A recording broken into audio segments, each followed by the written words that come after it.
Muy bien. Bueno, pues entonces, primero, como quedamos, me presento un poquito. Soy el CTO de Alastria, la asociación esta, pero no voy a hablar de Alastria.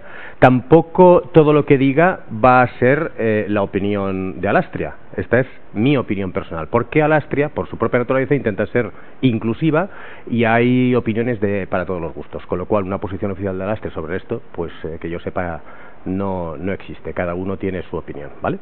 A pesar de que estemos intentando trabajar de manera colaborativa.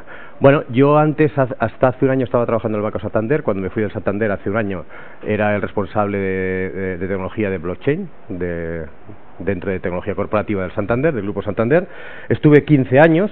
Cuando entré, evidentemente, no hacía cosas de blockchain, ¿vale? Y antes de eso, pues estaba trabajando en una empresa pequeña, y antes de tecnología, y antes de eso estaba trabajando en IBM. Entré en el mundo de la tecnología bancaria pues en el 85.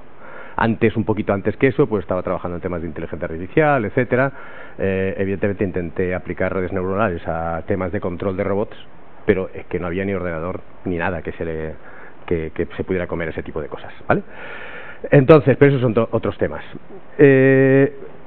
Hablando de blockchain y DLT, pues eso, hay diferentes visiones y en el fondo yo creo que debería importar poco, porque si estamos todos por aquí, creemos que el blockchain en general puede ayudar muchísimo, puede revolucionar el mundo completamente. Lo que pasa es que hay muchísimos problemas. Entonces, de todos los problemas en los cuales el blockchain puede, más que solucionar, solo va a ser que no puede hacer muchas cosas. Pero de todo lo que en el blockchain puede ser útil, pues hay una serie de temas en los cuales a mí me interesan en particular, ¿vale? Y estas están relacionadas con cómo se mejora la calidad de vida de las personas, ¿vale? Y ya lo vemos aquí, que hay un montón de cosas que entre todas deberían poder conseguir que lo que está en el centro, que son las personas y que es lo más importante de esta vida, mejore la calidad de vida en todas partes del mundo. Pero claro, este problema es muy grande. Lo que sí que vemos aquí es un patrón, y es que existe el mundo puro digital, pero el mundo físico también, y prácticamente casi todo lo que son cosas esenciales para la vida humana son cosas físicas, son átomos. Es decir, la comida, el vestido, bueno, ya lo he dicho, la alimentación, el calor, la calefacción, la sanidad, los aparatos que sirven, por ejemplo, para operar a corazón abierto a mis padres y salvarles la vida. Prácticamente todo son elementos físicos. Y lo que pasa es que hay que digitalizarlos. Pero digitalizarlos no quiere decir que se desaparezcan, sino lo que quiere decir es que lo que se consiguen son objetos ciberfísicos. La combinación del mundo digital y el mundo físico es lo que yo creo que realmente va a transformar la sociedad y va a mejorar la calidad de vida en todos los aspectos, incluido, por ejemplo, pues la digitalización de los mecanismos de distribución de agua, la digitalización de cualquier cosa. Eso puede ser para bienes puramente digitales, y entonces esto puede vivir su propia vida, o tenemos que tener elementos físicos. Y aquí es un ejemplito solamente, ¿vale? Por ejemplo, en una cadena de distribución, aquí está la persona, el cliente, que por cierto lo paga todo, paga toda la fiesta, todos los costes, pero claro, para que le pueda llegar a aquel señor algo, aquí he puesto un lavavajillas inteligente conectado del futuro, pero eso es aplicable a cualquier elemento físico, ¿vale? Desde la luz, que parece que no, pero tiene por detrás toda una cadena logística brutal, pues aquí aparecen incluso todos los tres sectores fundamentales de la economía. Aparece el primer sector, tanto la minería, la pesca, etcétera, todo lo del primer sector extractivo. Después aparece la manufactura, el segundo sector. Después el sector de servicios. En un país moderno, evidentemente, el sector de servicios tiene es más grande que los demás sectores, pero son absolutamente fundamentales, sobre todo la manufactura. Y de hecho nos quejamos en Europa de que ha decrecido el sector manufactura y que hay que incrementarlo. Es absolutamente fundamental para una región económica que sea innovadora y que no dependa de otras, ¿vale?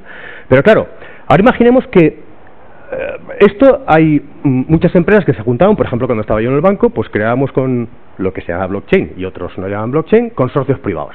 Y eso es muy bueno para bancos. Creamos un consorcio de 10 bancos en Europa, ahora son 13, supongo que pronto cogerán a 14, porque no pueden, 13 da yuyo. Entonces, se puede montar consorcios privados, pero eso a la sociedad no le ayuda. Y en cambio, ¿qué haríamos si quisiéramos digitalizar toda una sociedad, no solamente una cadena, sin que existiera una entidad central y que lo controlara todo? Porque claro, si cogemos esto, lo normal es aquí, dices, oye, pues esto es Google, Amazon, eso es una entidad central que lo controla todo. Bueno, ¿qué podemos hacer para evitarlo? Porque no puede ser, ¿vale? Si esto son 4 individuos que se juntan, pues vale, pueden hacer lo que quieran. Pero si esto fuera toda la sociedad, y recordad, aquí hay cosas físicas que se mueven. Las leyes que aplican son estas, es decir, la solución ya lo veis, aquí tengo que poner algo que yo le llamo blockchain, llamémosle como sea, de tal manera que todo el mundo esté conectado, todo el mundo pueda intercambiar no solamente datos de manera segura, sino valor. Y valor no quiere decir pagos, porque aquí los pagos, yo diría que es el menor de los problemas. Aquí lo más importante son los compromisos que se asumen y cómo son compromisos. En una sociedad, en una economía, todos son compromisos. Los pagos normalmente, por ejemplo, las empresas se lo hacen entre sí a 30, 60 días, en España 90. Entonces, y al final, y a veces ni siquiera eso, porque ya se han vendido las facturas. Entonces, son todos esos compromisos que se están estableciendo para la gestión eficiente de la economía lo que están fastidiando un montón. Si miráis las ineficiencias que hay por detrás, que por cierto, como decía, no solamente el producto, sino todas las ineficiencias que hay por aquí las paga este señor. Si consiguiéramos un 1% de mejora de la productividad de la economía productiva, esos son miles de millones en Europa solo, ¿vale? Brutal. Y además mucho mejor servicio. Entonces, ¿cómo se consigue lo que yo llamo el peer-to-peer, no entre personas, que está muy bien, la economía colaborativa entre personas sirve para lo que sirve, ¿vale? Pero ¿cómo se consigue hacer eso entre empresas? Es más, supongamos, esto no existe, pero en eso estamos, ¿vale? Supongamos que existiera una red, que yo lo voy a llamar de blockchain, con nodos dentro de la Unión Europea, que sirva a 500 millones de ciudadanos, y más por venir, 27 millones de negocios que se puedan conectar, es una red totalmente accesible, y 21 millones de pymes, que son las que forman el tejido europeo. El tejido económico europeo son pymes. En España más, pero esta es otra de las características. En Europa dependemos mucho más de las pymes, y bien, que no en cualquier parte del mundo. Con lo cual, lo que hay que hacer, si queremos mejorar la productividad de esta zona económica, es mejorar la productividad de las pymes, que además no dependan tanto de las grandes, y hay que empoderarlas. Entonces necesitamos un blockchain que, según cierta taxonomía, ¿vale?, es pública permisionada. Y ya sé que esto, a muchos, el unir permisionado con público les resulta chocante. Bueno, todo lo nuevo, todo lo innovador choca al principio, ¿vale?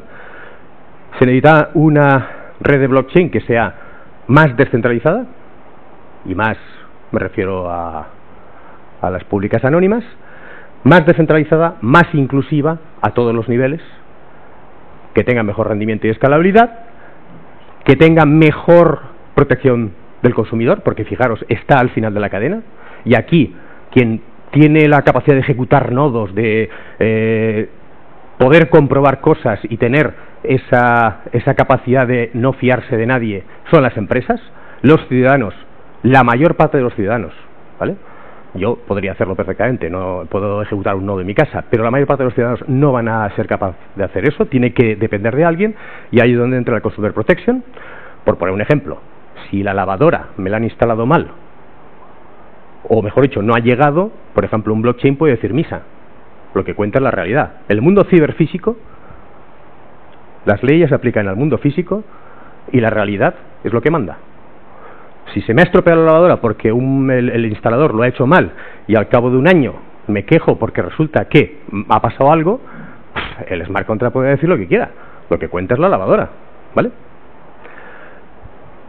Y lo mismo si me han operado mal, si la comida está podrida, si lo que sea, lo que cuenta es la realidad, el mundo del ciberfísico, ¿vale? Mejor cumplimiento regulatorio, porque estamos en un entorno regulatorio bastante más homogéneo. Solucionar el mundo es más difícil. Una infraestructura que se comporta como infraestructura, no como un mecanismo de inversión. Y un modelo de gobierno que sea adecuado para estos objetivos, ¿vale? Eso no quiere decir que esto sirva para todo. No, esto sirve para lo que sirve, para lo que estoy contando, ¿vale? De hecho, no hay nada que sirva para todo. E intentar aplicar un martillo para cualquier otra cosa, pues igual va a ser que no. Por ejemplo, esto hay que ser conscientes de que lo que estoy contando pues sirve para Europa, pero por ejemplo para Venezuela va a ser que no, y se necesitan otras soluciones. De la misma manera que intentar aplicar las soluciones que funcionan en Venezuela en Europa, pues igual tampoco es lo más adecuado, con lo cual cada problema puede tener su solución, ¿vale? Y lo importante es saber cuál es la solución más adecuada para el problema. ¿Cuál es el modelo de gobierno? Pues aquí hay mucha discusión, pero esto es una tercera vía con respecto a las dos que normalmente se conocen, y que son, cuando hay que gestionar recursos de estos así, que son de todos, porque la palabra pública permisionada quiere decir abierto, que todo el mundo puede participar, por ejemplo, las carreteras públicas. Las carreteras públicas, todo el mundo puede conducir. Ojo, no todo el mundo que haya superado determinadas características, o sea, que tenga un carnet de conducir, que su coche tenga una matrícula, es decir, que esté identificado, y estos son, no voy a entrar, si acaso después podemos entrar, estos son, según la Premio Nobel del 2009 de Economía, es la tercera vía, entre lo que el Estado gestiona, y ahí sabemos que existen ciertas ineficiencias, o la gestión vía el mercado, que esto es lo que otros dicen que sirve para todo, ¿vale? Y esta es la tercera vía, hay determinados recursos que se tienen que gestionar como un Common Pool Resource. Y estos son los 8 principios que se tienen que aplicar para una buena gestión del Common Pool Resource. Donde lo que se ve, el primero, es básicamente el permisionado. Necesitamos el permisionado, necesitamos saber los usuarios. Por cierto, un ejemplo de esto que estaba en su libro, el libro en el Governance Commons, es el Tribunal de las Aguas de Valencia. Es decir, el Tribunal de las Aguas es una institución reconocida, pero que no tiene ningún contrato. Los que están allí no tienen ningún contrato que regule, ni SLA ni nada. Pero tampoco es absolutamente anónimo, porque todo el mundo se conoce. Tienen unas instituciones perfectamente definidas para conseguir el objetivo, la mejor distribución de las aguas para conseguir que los campos sean lo más productivos posibles, tanto cuando hay sequía como cuando hay abundancia. Y además se lo han montado ellos, ¿vale? Bueno, sobre todo esto se puede hablar muchísimo, ¿vale? Entonces, imaginad una red para toda Europa donde aquí están representados los 29 gobiernos, 30 la semana que viene, creo, y donde hayamos reemplazado el algoritmo de consenso del Proof of Work, porque son todos anónimos, por una lista, o sea, por PFT, donde aquí haya gobiernos, administraciones públicas, negocios privados, todos perfectamente conocidos, y organizaciones civiles para evitar que haya conchaveos, ¿vale? Imaginemos que aquí hay unos 100, 200 entidades que están todas con la labor de ejecutar este algoritmo para que la red esta sea de miles, decenas de miles, para que esté para toda Europa, ¿vale? Entonces, en ese momento, gracias a ese algoritmo, esta red es imparable, incensurable, no hay ningún gobierno de estos que pueda hacer absolutamente nada, porque necesitarían conchavarse, unos cuantos, ¿vale? Y aún así, con el algoritmo se ve quién, que es la gracia. Todo es transparente y además la probabilidad de que de colusión, que en español sería de conchaveo, ¿no? Es bastante menor que actualmente en Bitcoin y Ethereum, porque Bitcoin y Ethereum aspiracionalmente está muy bien, el problema es que tiende a la concentración. Luego, si acaso, podemos entrar en detalles, ¿vale? Entonces, esta es el tipo de blockchain, ya lo veis, ¿vale? Blockchain, los consorcios privados, que igual aquí sí que habría que cambiarles un poquito el nombre, y después las públicas pueden ser anónimas o permisionadas, como las carreteras públicas, como la salud pública, como la educación pública de un país. La educación pública es permisionada, la salud pública es permisionada, las carreteras públicas son permisionadas. Prácticamente casi todos los servicios esenciales que giran en torno a recursos limitados, porque si son ilimitados como el aire, pues no hace falta poner permisionado. Cuando se tienen que gestionar de manera eficiente recursos limitados, pero son recursos de todos, necesitamos las identidades. Permisionado. Esto es lo que estaba diciendo. Ojo, porque si después viene alguien, porque estos señores dicen todo eso es una mariconada, ¿vale? Estos vienen del mundo centralizado. Entonces, visión extremista. El mundo se hace así y a tomar por saco, como mucho un poquito más descentralizado. Lo que tampoco está bien es que estos señores piensen que esa es la solución a todo, ¿vale? Porque hay ciertos problemas. Es fantástico, hace magia, pero no sirve para todo. Y esto, pues sirve para muchas cosas, pero no para todo. Y hay que reconocer el qué y para qué. Fundamental. Y a mí, personalmente, me interesa esto. Y dada la situación que he tenido, tengo la suerte de estarme dedicando a este bicho. Por cierto, construyendo no solamente en Alaska, sino la red europea, ¿vale? Bueno, lo que sí que necesitamos es una moneda, ¿vale? Porque si no... Pero la moneda que necesitamos, en este caso de uso, ¿vale? No la criptoeconomía, que necesita otro tipo de moneda, son las criptomonedas para hacer un montón de cosas útiles, pero para esto se necesita una moneda que sea estable en el precio, es decir, para medio de cambio, es decir, si yo fabrico lavadoras y voy a comprar tornillos, pues lo que no puedo estar pensando es si la semana que viene los tornillos me van a costar más que la lavadora, ¿vale? Necesito una cosa que no cambie de precio. Transparencia, es decir, una sola moneda, necesitamos una, no más.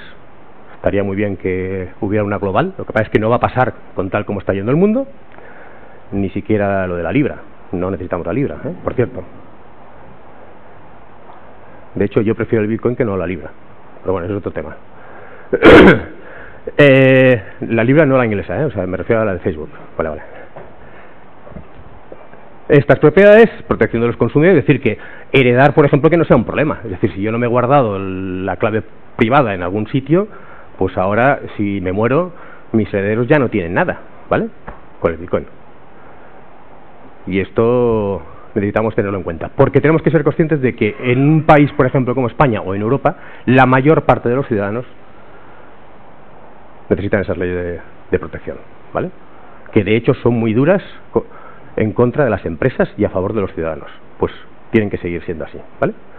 Es decir, el tío de las lavadoras no le puede hacer firmar un contrato que sea abusivo, ni los bancos, ni las telcos, ¿vale? Luego pasa lo que pasa, pero las leyes en concreto, en teoría, están diseñadas para proteger al consumidor. Lo que pasa es que a veces, pues la ejecución no es todo lo... ¿Y qué más? Pues yo creo que ya está. Luego podemos hablar de más. Pues hacemos ahora los 10 minutos de Jesús Pérez y después ya... ¿Tienes? Ah, bueno. No, 8. No, desastre. Es que esto es la tecnología. ¿Cómo se pone? Sí. Quédatelo directamente ya. Sí, muy bien. Pues nada. Tengo por aquí el pasador. Fenomenal. Bueno, pues me toca dar a mí la parte un poco más cripto. En principio, dar gracias a Alex por tenernos aquí en esta charla, que tenía ganas también, y a Jesús por sumarse.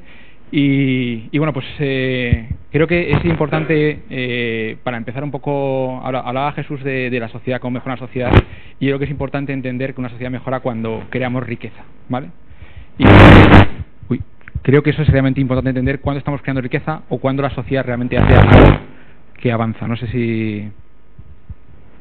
Vale, entonces en esa discusión realmente una de las cosas que quiero entender un poco, quiero discutir con vosotros exactamente dónde está realmente la riqueza en... a ver, no sé si... Aquí. A ver, ¿no sea esto? No creo, ¿no? Vale. ¿Así bien? Vale. A ese micro ahí. Casi... ¿Necesito el micro o...? Ah, vale, fenomenal. Igual cojo este que ha funcionado mejor. El mío funciona bien. El tema es el movimiento, que te estás acercando mucho al otro micro, entonces no acopla. Lo único es que porque va... Vale. ¿Pero ahora? Sí, ahora sí. Ahora vale, fenomenal. Bueno, entonces mi reflexión un poco sobre esto, y lo que quiero un poco en estos 10 minutos es contaros exactamente qué crea valor en la sociedad. O sea, qué estamos creando. O sea, realmente quería analizar un poco si realmente lo que hemos descubierto, que llamamos blockchain o que llamamos cripto, demás, que además ahora está muy como polarizado, porque parece ser que toda la parte de cripto pues tiene narrativas típicas de cambios de paradigma muy fuertes, donde empezamos a ver todo que esto de terroristas, de cambio climático, bueno, empezamos a ver un montón de narrativas que probablemente irán desapareciendo, pero que realmente nos hacen ver las cosas de una forma, al principio, como si fuéramos muy diferentes de lo que hay, y que no resisten realmente tampoco mucha discusión teórica, ¿vale? Entonces vamos a ver un poco. Yo me dedico, soy ingeniero informático, con la parte de ingeniería me encanta. Sé que los ingenieros en general somos muy dados a hacer sobre ingeniería, o sea, nos encanta de alguna manera cuando descubrimos una tecnología nueva empezar a aplicarla cuando a veces no tiene sentido, ¿vale? Y vemos una tecnología blockchain, bueno, vamos a hacer todo blockchain a partir de ahora, ¿no? O yo he pasado muchos de estos fenómenos, ¿no? Pero también tengo una parte que al final me he convertido y estoy trabajando en temas de inversión. Entonces al final cuando tengo que invertir en una empresa o tengo que invertir en una startup o cuando tengo que decir si invierto en Bitcoin o no, pues lo que tengo realmente que analizar es otra cosa, es realmente si eso que estoy invirtiendo crea valor al final, porque al final una de las cosas buenas que tienen los mercados, aunque muchas veces hablemos de especulación y de un montón de cosas, es que es una forma muy eficiente de entre todos, desde luego la mejor forma que hemos tenido ahora para asignar de alguna manera recursos a lo que crea más valor a la sociedad. Es decir, una de las cosas que de alguna manera históricamente se han demostrado es que si un gobierno decide en qué se invierten las cosas o se planifican, ¿vale? Pues eso es mucho menos eficiente que si lo decidimos entre todos, mirando todo exactamente, todas las posibilidades que hay. Porque entre todos generalmente decidimos, por ejemplo, poner dinero en Bitcoin o decidimos ponerlo en proyectos como Ethereum o como de este tipo. Entre todos seremos capaces de seleccionar lo que todos estamos analizando, si eso tiene riqueza o va a crear valor o no, ¿vale? Entonces eso es a lo que me dedico y al final mis decisiones básicamente cuando tengo que tomar una decisión de este tipo de si invierto en Bitcoin o invierto en Ethereum, en una ICO, en cosas de este tipo, pues lo que estoy viendo es cuánta riqueza crean, ¿vale? ¿Cuándo es más fácil realmente invertir? Pues hay momentos históricos y yo creo que estamos en uno de ellos. Eso es lo que tenemos que discutir realmente. Estamos en un momento donde lo importante es reducir costes, donde lo importante es realmente hacer todo más productivo, o estamos creando una nueva generación de riqueza a nivel global que va a cambiar nuestra sociedad, ¿vale? Porque hay mucha gente, y yo entiendo, de empresas tradicionales que les cuesta generalmente mucho dar este paso de paradigmas, que intentan seguir mejorando el caballo en lugar de ir al coche, ¿vale? Y es muy complicado, realmente hay muy pocos ejemplos de empresas incumbentes y que realmente sean capaces de anticipar o de cambiar lo que han estado haciendo hasta ese momento, ¿vale? Yo si estuviera, o sea, realmente, y yo realmente desde fuera es muy fácil desde fuera decir, oye, joder, los bancos tendrían que estar haciendo ahora criptomonedas, tendrían que estar haciendo cosas de tipo, pero es muy complicado realmente en una empresa que lleva haciendo, y con expertos tecnológicos que están acostumbrados a procesos realmente de optimización de lo que están haciendo, decirles que tienen que cambiar todo lo que están haciendo para hacer otra cosa. Eso es muy complicado y es un reto realmente que es muy complejo. Esto pasa muchas veces y por eso vemos que cada cierto tiempo los líderes de un sector tecnológico desaparecen y es muy complicado que ellos mismos se den cuenta de que eso pasa, ¿vale? Lo hemos visto acordados Microsoft, era un monopolio tremendo, luego viene Google y pasa de repente Apple, ahora estamos en temas de Facebook, ¿vale? Entonces estamos en esos momentos donde es muy complicado entender el cambio de lo que produce, es cuando realmente invertir en esos momentos donde todavía no está todo tan claro, es cuando generan más valor. Y porque son empresas que van a generar millones, se van a colocarse como líderes del mundo porque han creado algo que genera un valor tremendo. O sea, Internet ha generado un valor tremendo de información del mundo. Entonces, estamos en un momento de esos. La pregunta que nos van a hacer es, ¿realmente estamos en un mundo donde la generación de empresas que conocemos hasta ahora van a ser disrumpidas por una nueva generación de empresas? Esa es la pregunta que tenemos que hacernos para ver si invertimos en Bitcoin, en Ethereum y en las que vienen, ¿vale? Entonces, esa es la pregunta que me hago yo y yo creo que sí, que eso está pasando ahora mismo, ¿vale? Y que tenemos una oportunidad histórica de invertir en empresas que van a cambiar el mundo, ¿vale? Y no van a cambiar el mundo porque hayan optimizado un proceso, porque hayan hecho algo más eficiente, sino porque abren cosas que hasta ahora no se hacían y que son nuevas, ¿vale? Es un momento en el que cambia un paradigma y los cambios de paradigma siempre, habitualmente, cuesta mucho reconocerlos y por eso también la gente que invierte en esos momentos tiene esas ventajas.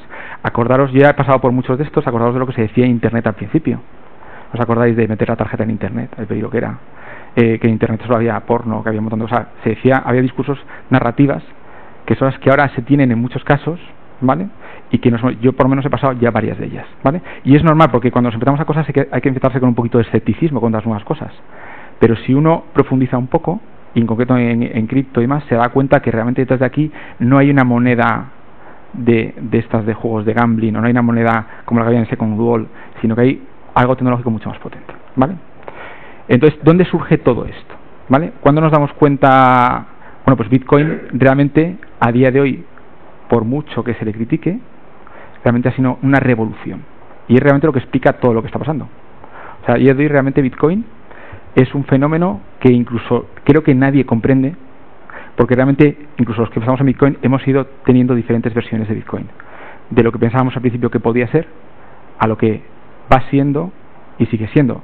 Y de hecho, en ese sentido, nos hemos encontrado con una divisa que al principio pues pensábamos, nosotros invertimos en 2013 en una empresa y lo veíamos como una divisa y no sabíamos hasta qué punto esto era una divisa como otras cualquiera. Ha habido muchas, no se ha visto los Takis, no se acordáis en internet que había una cosa llamada los Takis que te lo regalaban, ha habido un montón de divisas digitales, pero realmente si uno profundiza se da cuenta que han pasado cosas y es una tecnología que hace cosas que no hacía hasta ahora. Una de ellas, por ejemplo, es la escasez digital, ¿vale? Y eso es un concepto que realmente es no ya escasez digital, escasez a nivel mundial. No hay nada escaso en el mundo, ni el oro es escaso. O sea, si os dais cuenta, realmente el oro se mina y cada año sigue habiendo, como si dijéramos, más oro. De hecho, no sé si habéis visto que hay un meteorito, dicen que hay meteoritos que son de oro, que si estallaran en la Tierra y cayeran, cambiaría un poco la esta. De hecho, cuanto más suma el oro, crece el oro, más gente se pone a minar oro.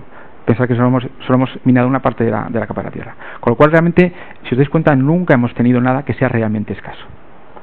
Y en la historia del dinero siempre hemos buscado cosas escasas para de alguna manera ser capaces de mantener o intercambiar valor, porque eso es lo que hace que la economía al final funcione, ¿vale? Ese dinero, ¿vale? Entonces, a nivel del dinero realmente, y esto hay un libro muy bueno que se llama Patrón Bitcoin, uno es capaz de entender que hemos dado un paso histórico en lo que es el dinero, que es comparable a cuando vino dinero electrónico, ¿vale? O sea, estamos en un punto de ese nivel. O sea, históricamente es realmente un momento histórico muy interesante para economistas, porque hemos ido, bueno, sabéis esto del dinero, hemos ido pasando por muchos casos, pero realmente hemos llegado a un dinero que realmente hace cosas que hasta ahora no hacíamos, ¿vale? Realmente el paso del dinero, pensamos que el dinero digital es igual que el dinero cripto, pero no lo es, ¿vale? Son cosas diferentes. Y ahí es donde quiero un poco explicaros esa diferencia. De hecho, el dinero electrónico a día de hoy, con todo el tema de fiat y con todo el tema de ahora, tampoco sabemos realmente. Tenemos un dinero electrónico representación del dinero físico, ¿vale? Que encima de los últimos 80 años ha tenido una expansión monetaria tan grande que realmente a día de hoy no sabemos. O sea, los gobiernos son capaces de emitir. Hasta ahora el patrón oro acabó justo en el Bretton Woods y a partir de ahí ya hemos tenido un experimento muy interesante. Entonces, bueno, vamos a ir intentando ver las narrativas que ha tenido esto, porque una de las cosas que me gustaría es que rompiéramos las narrativas que hasta ahora hay, ¿vale? Entonces, al principio teníamos como que era una pruebecita de concepto, luego ha habido un momento donde hemos pensado que Bitcoin era un medio de pago, ¿vale? Esto ha cambiado realmente a pensar que esto era para cosas, como se llama, delictivas, porque se empezó a utilizar en sitios donde realmente este dinero, de alguna manera, al ser inembargable, tiene una serie de características, permitía de alguna manera la utilización en ciertos entornos donde ese dinero que decimos, esas redes permisionadas que supuestamente son abiertas, de repente excluyen a un montón de gente a hacer actividad financiera. Es decir, que al final lo que hablamos de permisionado al final no deja de ser lo que hasta ahora hemos vivido en todo el mundo. O sea, Mastercard, un montón de organizaciones no dejan de ser redes permisionadas, al final bastante abiertas en general, ¿vale? Y ahora estamos en un punto donde después de toda esta historia hemos llegado a lo que ya consideramos una reserva de valor, que es donde está el discurso, la narrativa ahora más centrada, y donde ahora incluso vemos como un activo financiero descorrelacionado, incluso que nos puede servir como una especie de riesgo contra el sistema, ¿vale? Bueno, y después de descubrir esto dijimos, madre mía, hemos descubierto Bitcoin, se pueden hacer un montón de cosas, tengo dinero programable, tengo un montón de cosas. Bueno, pues Bitcoin es blockchain hace la magia de todo esto. Pero realmente blockchain es solo una parte de Bitcoin. O sea, no, esto es como decir, no, es que TCP/IP es la gran revolución. No, TCP/IP no, lo que es la revolución es Internet. Es todo un ecosistema de cosas en torno a un protocolo de intercambio de paquetes. O sea, yo no me imaginaría ahora un director de TCP/IP en una empresa, sería el director de Internet, ¿vale? Y hemos descubierto una base de datos que es bastante mala a nivel de computación y a nivel de eficiencia, porque realmente no ha sido pensada para eso, ¿vale? Entonces, tiene otras características, pero no efectivamente la eficiencia. Por eso cuando utilizamos intentar blockchain solo y duro, solamente, sin toda parte del ecosistema, no tiene generalmente sentido. Blockchain no es una buena... Esto no lo digo yo, esto lo ha dicho Vitalik Buterin. O sea, señores, esto no es una base de datos es probablemente la peor base de datos que tenemos. Ahora, es una tecnología de base de datos distribuida que con un montón de cosas alrededor, como es el proof of work, como es la consenso, como es la gobernanza, sí que tiene sentido, ¿vale? Y en esos casos es donde realmente aquí tiene sentido. Por eso, cuando hablamos muchas veces de si ponemos blockchain o si ponemos bases de datos, creo que deberíamos hacerlo con qué valor estamos creando, no como una cuestión puramente técnica de si técnicamente nos parece más como se llama, sofisticado, ¿vale? Entonces por eso el problema que tenemos ahora mismo es que la mayor parte de la gente que está aplicando blockchain no tiene casos de uso y dice que esto no genera valor, que no es cierto, porque seguramente que algunos costes los reducirá. A lo mejor si nos quitamos BME, los 5 bancos o 6 bancos se quitan BME, a lo mejor no tienen que pagar a BME, pero yo no sé si realmente ese es el objetivo de blockchain, porque BME hace un valor, no sé si los 5 bancos coordinados son mejores que una entidad central que es neutral, que controla los mercados. Es decir, si vamos a cambiar BME por 5 bancos, yo no sé si esa es la solución. O sea, es otra cosa. Si estamos generando valor o no valor. Y los casos de eso, por ejemplo, con Bitcoin sí que tienen valor. Por ejemplo, poder enviar dinero a cualquier parte del mundo con coste casi cero. Eso sí que tiene valor, ¿vale? No estamos reduciendo costes, estamos bancarizando a un montón de gente. Estamos consiguiendo que antes algo que nos costaba un montón de dinero, de 3 días, un montón de transacciones, de repente consigamos pagar a alguien instantáneamente. Eso sí tiene valor, porque de repente hay una persona del tercer mundo o en otro sitio que de repente es capaz de recibir un ingreso y pagarlo. Entonces yo creo que lo que hace Libra es el lado muchas cosas. Entonces aquí por eso vamos a discutir un montón de cosas y ya veremos, lo dirán, pero vamos desde lo que realmente aporta valor, que para mí son las blockchain abiertas, que es donde realmente creamos valor porque creamos un entorno nuevo, un entorno digital nuevo, un entorno global nuevo, un entorno sin censura, un entorno de confianza de verdad. Que luego aquí se habla de inmutabilidad con mucha facilidad, se habla de seguridad con mucha facilidad, pero realmente al final, y de transparencia con mucha facilidad, como si la transparencia se arreglara por tener blockchain. O sea, la transparencia de alguna manera, o la inmutabilidad se basa en cómo está esa red constituida. Las redes de blockchain, estamos aburridos de ver redes de blockchain que han sido hackeadas. Es decir, muy poquitas no han sido hackeadas. Entonces aquí es donde que yo veo todo el valor realmente, que es básicamente la descentralización, ¿vale? Que es donde ahora veremos casos de uso que realmente aportan mucho valor. En la otra parte, bueno, habrá casos donde realmente sí que aporte beneficios de coste, pero realmente al final, y la tecnología puede tener una utilización, pero no es un cambio de paradigma. Y luego hay una parte, como si dijéramos por aquí en medio, donde bueno, podemos discutir si en alguna parte aportamos valor o no aportamos valor, pero realmente hay nuestra discusión. Entonces, ¿cuáles son las redes que para mí aportan realmente valor? Están cambiando la forma en la que vemos el mundo. Son las que no son censurables, ¿vale? O sea, hay un concepto interesante que es activos inembargables, que en algunos países como Venezuela, en algunos sitios, tiene todo el sentido, ¿vale? O sea, ser capaz de tener un activo que no te pueden quitar, ¿vale? Entonces, es una alternativa, desde luego. Abiertas, es decir, aquí no tenemos que preguntar para meterte en esta red no hay que preguntar, o para desarrollar no hay que preguntar a nadie, ni pedir permiso, ni hacer nada. Es como si para mandar un correo electrónico tuviéramos que pedir permiso a alguien. Son redes que ya desde ya podéis utilizar, ¿vale? Y no tienen un membership y esa parte. Es verdad que habrá que ver un poquito cómo se gestiona la parte de en algunos puntos de uso de estas redes cuando hay ciertos puntos donde tengamos que tener un cierto control, pero realmente a día de hoy son abiertas en general, o sea, están abiertas a toda la población. Es decir, imaginaos, no sé si habéis visto pasar. Hay cosas, por ejemplo, nosotros cuando recibimos 50 euros, imaginaos que cada vez recibíamos 50 euros en un sitio, nos pagaban por ahí, por ejemplo, en el tercer mundo que no hay casi tal, tuvimos que hacer una autenticación, identificación, no sé, nosotros hay un montón de sitios donde a día de hoy, desgraciadamente, no hay capacidad para hacer esas cosas, ¿vale? Pero se tiene que conseguir, pero hay que, sobre todo, la inclusión financiera también es muy importante. La parte pública, la parte global, es que no estamos hablando de allá de cosas de Europa, no, estamos hablando de sistemas globales. Por eso una empresa que tiene dinero digital nuevo compite en todo el mundo, y eso es realmente importante, ¿vale? Y neutrales, que eso ya Facebook no lo controla, o sea, que no estén al servicio de instituciones, o con pueden ser que no estén al servicio de ciertas y luego la parte. Entonces, esto que nos ha conseguido generar el Internet, o sea, la gran revolución es el Internet de valor. Podemos enviar dinero y activos digitales a cualquier persona, y esto cambia muchas cosas, cambia radicalmente lo que pensábamos que podíamos hacer con Internet, ¿vale? Y ahí es donde veremos hemos empezado por el dinero, pero vamos a ir a muchas cosas más, ¿vale?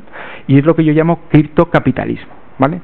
No me da tiempo de desarrollarlo aquí en 10 minutos, pero básicamente va a hacer que vivamos en un capitalismo de nueva generación, con empresas, por ejemplo, cuyos trabajadores ya no son los trabajadores tradicionales. ¿Qué es un trabajador? Un trabajador es una persona que añade valor a una empresa, ¿vale? Entonces, a lo mejor el trabajador a lo mejor un usuario de Facebook muy activo puede ser un trabajador de Facebook. O sea, no añade mucha gente de Facebook valor a esa empresa, ¿vale? O sea, creo que vamos a cambiar un montón el concepto de trabajo, de capitalismo, de incluso la empresa en sí. Va a haber empresas que puedan ser open source y sean rentables. Va a cambiar muchas cosas y yo creo que esto va a hacer que esas empresas que hemos dicho de anteriores, del Facebook, del turno, que a día de hoy estamos en una etapa de la plataformización, donde todas esas plataformas utilizan su posición dominante para extraer valor de un montón de gente que trabaja para ellas sin devolver nada. Pues yo creo que ahora mismo con una tecnología de dinero que puedes pagar a todo el mundo, a lo mejor hay empresas que deciden pagar aparte de esa gente de valor. Entonces esto yo creo que va a cambiar. Entonces, ¿qué implica esto? Que yo la conclusión que saco al final, esto es como Internet 98. Si me preguntas en el 98 te diría, ¿es necesario Internet para competir? Va a tener, o sea, yo cuando hacía esta empresa, mucha gente decía, pero ¿para qué ponerme una web? O sea, no sé, cuando en el 99, el 2000, decía mucha gente, ¿para qué voy a poner una web? Si en mi negocio, ¿cómo voy a vender coches por Internet? ¿O cómo voy a vender productos de inversión por Internet? ¿Sabes lo que digo? Evidentemente esto necesita masa crítica, pero yo pienso que estamos en ese momento. Si tú no utilizas dinero de nueva generación, o no utilizas criptocapitalismo, no vas a poder competir. Y entonces tu país, si no utiliza una criptodivisa, va a ser un país que no pueda competir con otros países. O sea, cuando hay una revolución tecnológica tan potente, o te subes a ella o te vuelves no competitivo, te vuelves como los Amis en Estados Unidos. Entonces yo creo que ahora mismo el criptocapitalismo, básicamente los países que empiecen a implementar criptomonedas tendrán un coste y una capacidad tecnológica mucho más potentes que las que no lo implementen. Y lo veremos, ¿vale? Lo veremos. Por eso también Facebook lanza su criptodivisa, porque es de las poquitas empresas incumbentes que está viendo que o compite con una cripto o se queda en esa generación de empresas que no pasan el corte. Entonces, esto vuelve a ser es de los primeros incumbentes que entienden esta revolución y empiezan a competir con criptodivisas. Un movimiento que tendría que haber hecho la banca tradicional, la banca mundial, lo hace Facebook. ¿Por qué? Porque si no vendrá WeChat o vendrá Telegram y no podrá competir en un mundo donde eso es parte de su ventaja competitiva, ¿vale? Y para acabar un poco, para que entendáis la diferencia entre creación de valor, yo por ejemplo como inversor lo único que puedo decir es si invierto en Coinbase o si invierto en BME. O sea, ¿y en cuál puedo invertir? ¿En una empresa que me está diciendo que blockchain sirve para optimizar sus procesos de conciliación de cosas? ¿O invierto en una empresa que me dice que va a dar acceso a una divisa global a millones de personas en el mundo? ¿Cuál crees que va a generar más dinero? Porque hasta ahora estamos viendo todos los ejemplos que estamos viendo en general, estamos viendo ejemplos de gente que está utilizando blockchain como una base de datos más, pero no está viendo, porque no le costaría mucho, a muchas empresas no le hubiera costado mucho hacer aplicaciones de creación de este valor. Bueno, la diferencia básicamente es que BME a día de hoy tiene ingresos cada vez más reducidos. De hecho, este año estaba en las OPVs, están siendo casi en mínimos históricos, y Coinbase, que bueno, está invertido a través de un fondo de pre-IPOs, ¿vale? Ha generado 1.500 millones en revenue. Esto va a seguir pasando. Entonces, yo si estuviera el 80% de estas empresas, si yo fuera accionista, o vendía o les obligaba a meterse en estas cosas. Pero como a día de hoy lo único que puedo hacer es decidir, pues yo voy a decidir exactamente en cuáles meto. Entonces yo creo que ahí es donde está el tema. ¿Cuáles están creando más valor?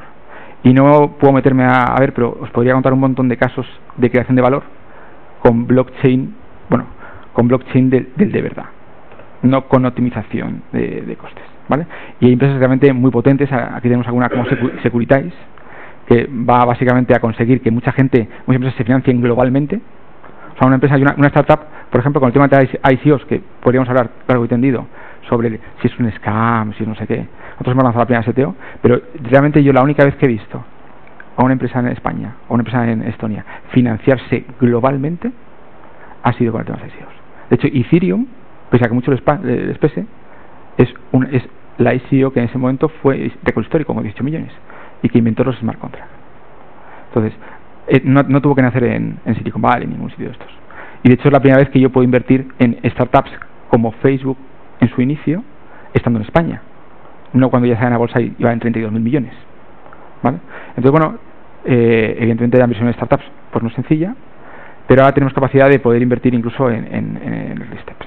Entonces, nada más, aquí a partir de aquí no sé si esa es mi visión un poco. Entonces, por eso, para acabar, pienso que realmente a día de hoy la moneda digital, la criptomoneda, es algo en la que tendríamos que estar invertidos.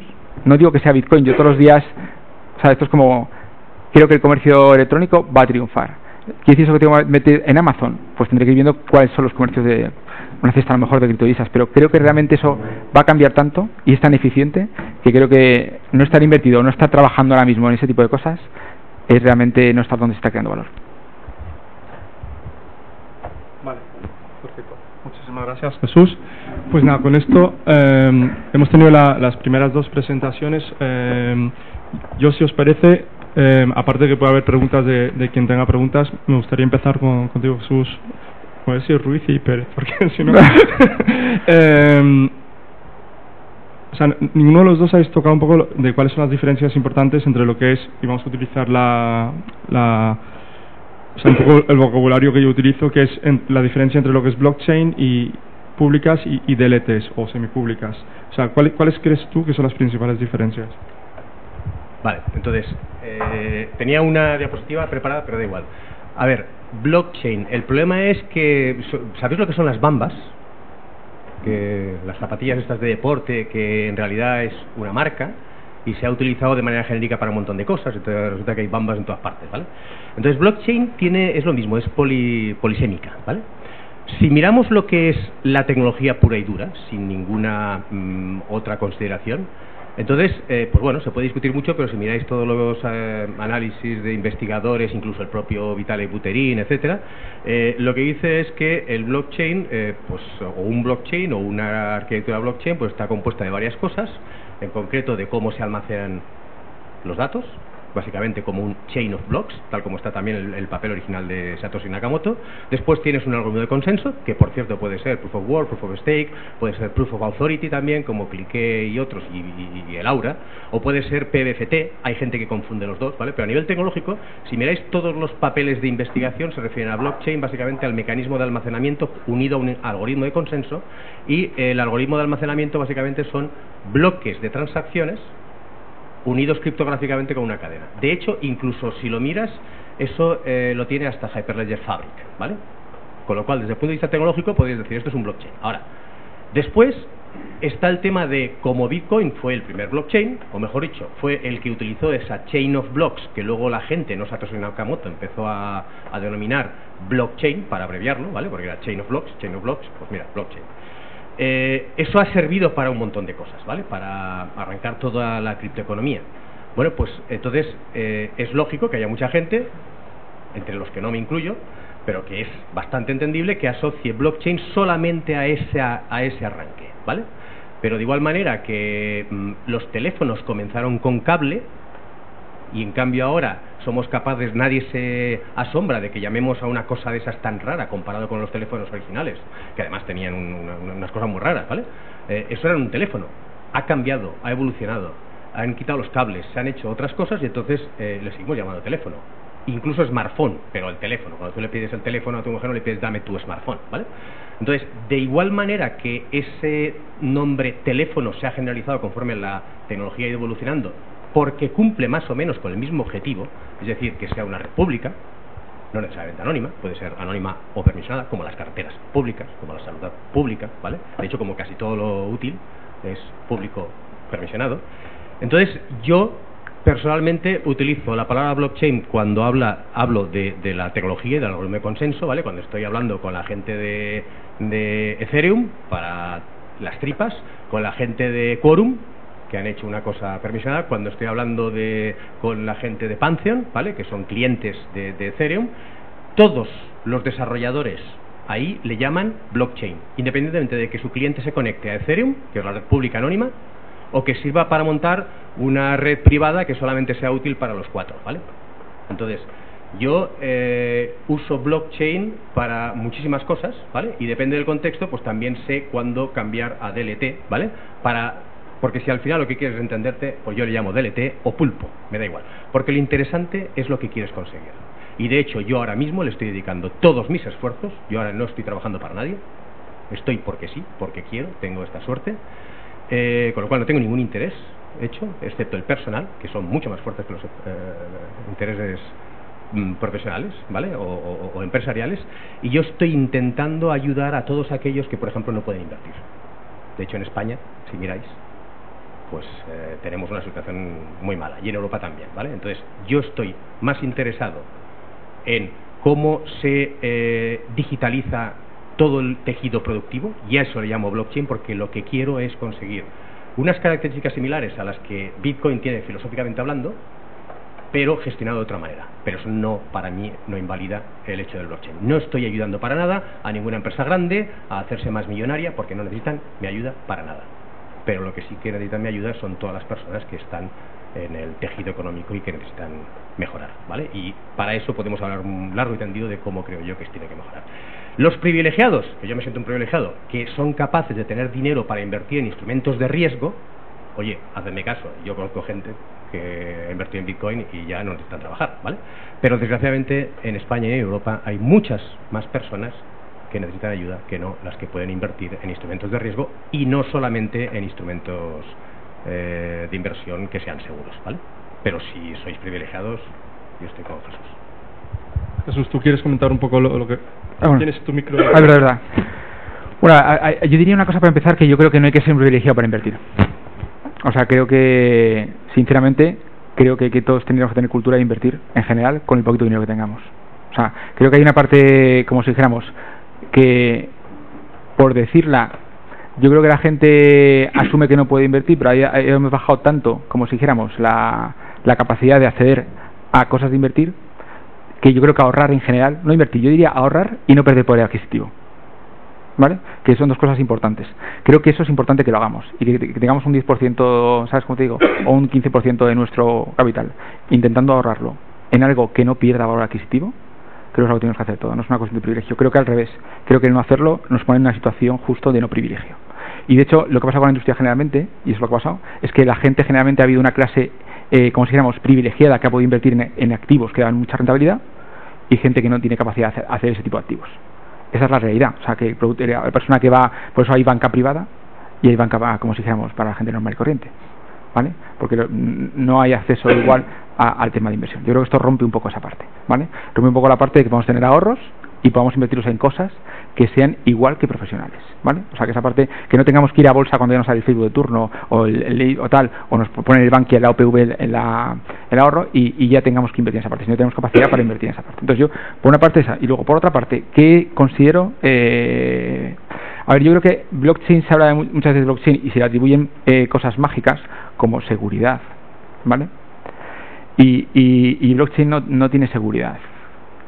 Solo las que son open blockchain y tienen millones de personas, o sea, tienen algoritmos de consenso suficientemente, como si dijéramos, con suficiente seguridad, son las que realmente te dan ese punto de seguridad. Y a día de hoy, Proof of Stake todavía no ha demostrado realmente esa capacidad. Todavía estamos en ese punto, yo creo que la demostrará, pero Proof of Stake a día de hoy, y os puedo enseñar muchos artículos, sigue siendo un algoritmo poco fiable, que tiene que todavía pasar su recorrido, y a día de hoy lo único que ha demostrado en 10 años ser inhackeable ha sido Proof of Work, ¿vale? Esa es la realidad. O sea, si queremos confiar en una red a día de hoy que sea, como si digamos, segura, ¿vale? Tenemos que confiar en blockchain públicas, ¿vale? Podemos confiar en una de red de 4 amigos, podemos decir un montón de cosas, pero realmente en una red de esa, en la que además tengamos, como si dijéramos, no globalmente accesible, globalmente desde Internet, y que sea incensurable, tenemos ese tipo de alternativa. Y eso es lo que cambia muchas cosas, ¿eh? No ir a una red de las tradicionales. Una pregunta para los dos, o sea, y tú lo recordarás bien porque creo que lo has vivido en directo y tú también. O sea, yo lo que recuerdo es que hasta el 2014 o sea, lo famoso era en realidad Bitcoin, y incluso Bitcoin, todo el ecosistema se llamaba blockchain, criptomonedas, no sé qué, y sobre todo era la banca la que empezó a decir me encanta esto de blockchain pero sin Bitcoin, y empezaron a utilizar una denominación que era DLT, que yo desde mi punto de vista es correcta, porque era claramente lo que se estaba intentando hacer es de me quiero alejar de las criptomonedas y estoy defendiendo esto, que coincidía con la bajada de precios cuando Bitcoin estaba a $200 y todo el mundo pensaba que se iba a morir. Y lo que yo observé es que entre el 2014, 15, 16 esa narrativa se hizo muy fuerte y cambió cuando Bitcoin volvió a subir en el año 2017, y ahí ya todo el sector empresarial se subió un poco al carro y dijo, no, nosotros no hacemos DLT, nosotros hacemos blockchain.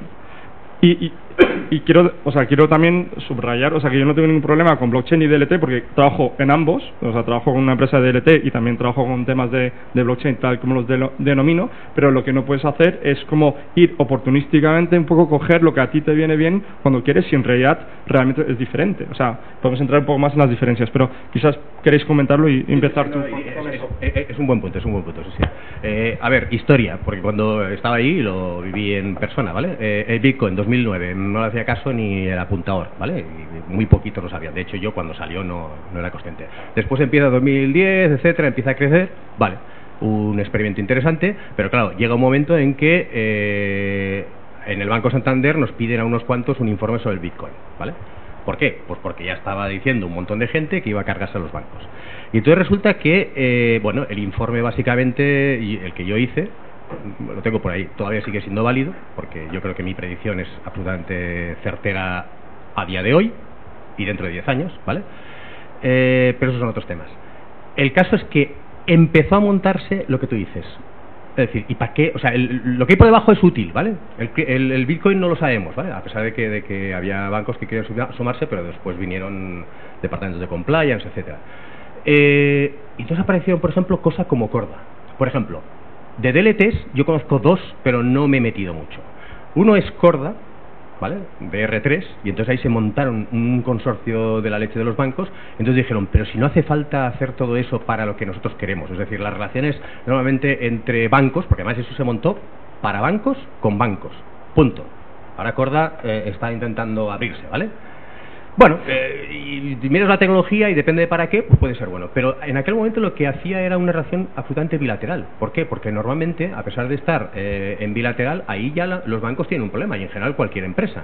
Y aporta mucho valor el tener una entidad. Por eso se montan esas entidades terceras. Aporta mucho valor a ellos, ¿eh? No hablemos de la sociedad. Entonces a ellos el tener una base de datos que no opere nadie también les va muy bien, porque lo que ocurre siempre es, ¿y quién coño opera la base de datos? Entonces viene el Santander y dice, yo que soy el mayor banco de la Eurocena. Ahora viene Deutsche Bank y dice, no, que yo estoy en el país más grande de la Eurocena.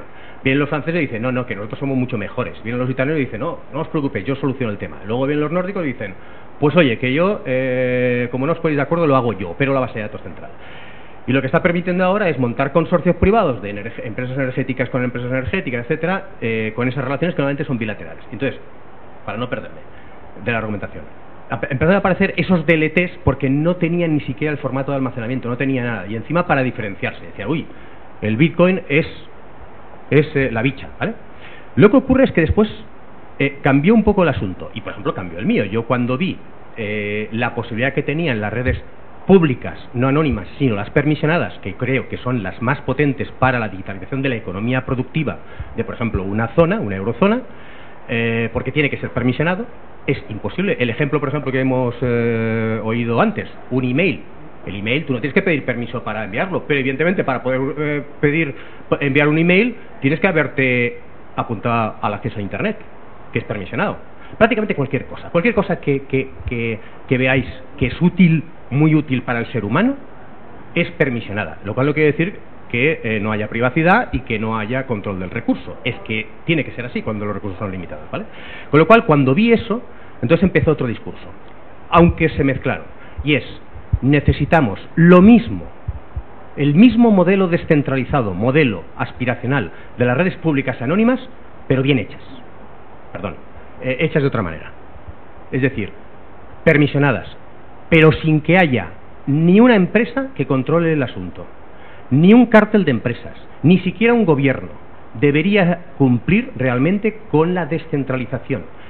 Y tendría que ser mucho mejor, mucho más descentralizado que, por ejemplo, el Bitcoin, que lo controlan 4 pools chinos, ¿vale?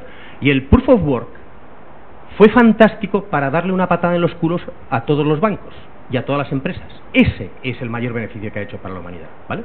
El que les ha dicho, o os movéis o estáis muertos. No por el Bitcoin, sino por otros temas, ¿vale? Por otras empresas que vendrían. Y eso para mí vale un montón. Con lo cual yo creo que habría que hacerle un monumento a Satoshi Nakamoto en las plazas de los bancos, ¿vale? Y todos deberían adorarle. ¿No? Me lo creo. ¿Por qué? Porque le ha dado esa manera diferente de hacer las cosas. Pero, joder, el teléfono se inventó con cables. Cortemos el cable. Hagamos optimizaciones. No puede ser que una cosa que se inventa siga 10 años después. Si las promesas del Bitcoin, ¿vale?, las hubiera hecho un político, ya lo hubiéramos echado, ¿vale? Porque que todavía no... Tiene un inmenso valor como producto de inversión, pero esa filosofía primigenia es la que yo creo personalmente, es mi opinión, que se debe implementar, porque no podemos soportar las entidades centrales. Está fuera de todo lugar. Las entidades centrales seguirán funcionando, porque tienen que funcionar dentro de la economía, ¿vale? Pero no puede ser que te puedan enganchar por los sesos, ¿vale? Y esa filosofía de el blockchain original es la que hay que implantar en todas partes. Pero en algunas partes será totalmente anónima, como el Bitcoin, perfecto, ¿vale? Y sirve para muchas cosas, por ejemplo, para Venezuela, ¿vale?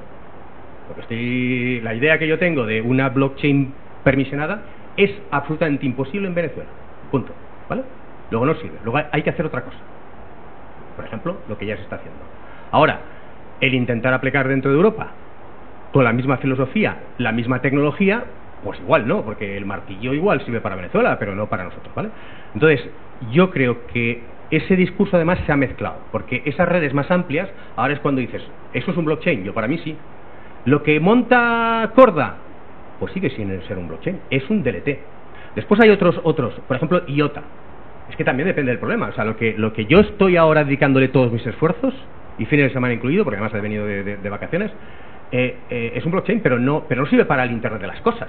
Ahora imaginaos el Internet de las cosas. Pues vienes IOTA, no sé cuántos, ¿vale? IOTA, no sé si lo conocéis. Eso no es un blockchain. Eso es otra cosa, es otro animal. Tienen porque tienen otra problemática. Entonces, cada problema tiene su solución.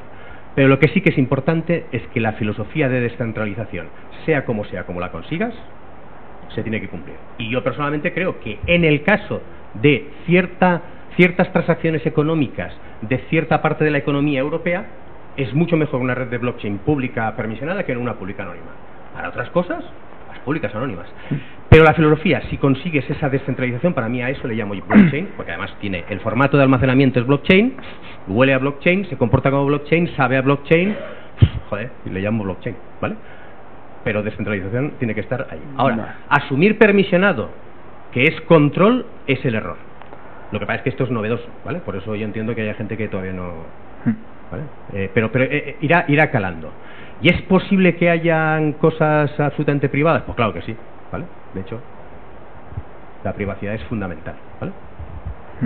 Oye, por opinar un poquito en esta parte, ¿has minado Bitcoin? Pregunto. ¿Minado las tripas? No, minado. Ah, minado, no. Vale, o sea, no tienes... o sea, ¿tienes alguna... O sea, no has minado nada ni has tenido... No, tampoco he matado a nadie y está mal no para. Vale. No, lo digo porque cuando hablamos de que 4 personas pueden controlar todo el Bitcoin, o sea, la descentralización no son los pools. Sí, lo son. No lo son.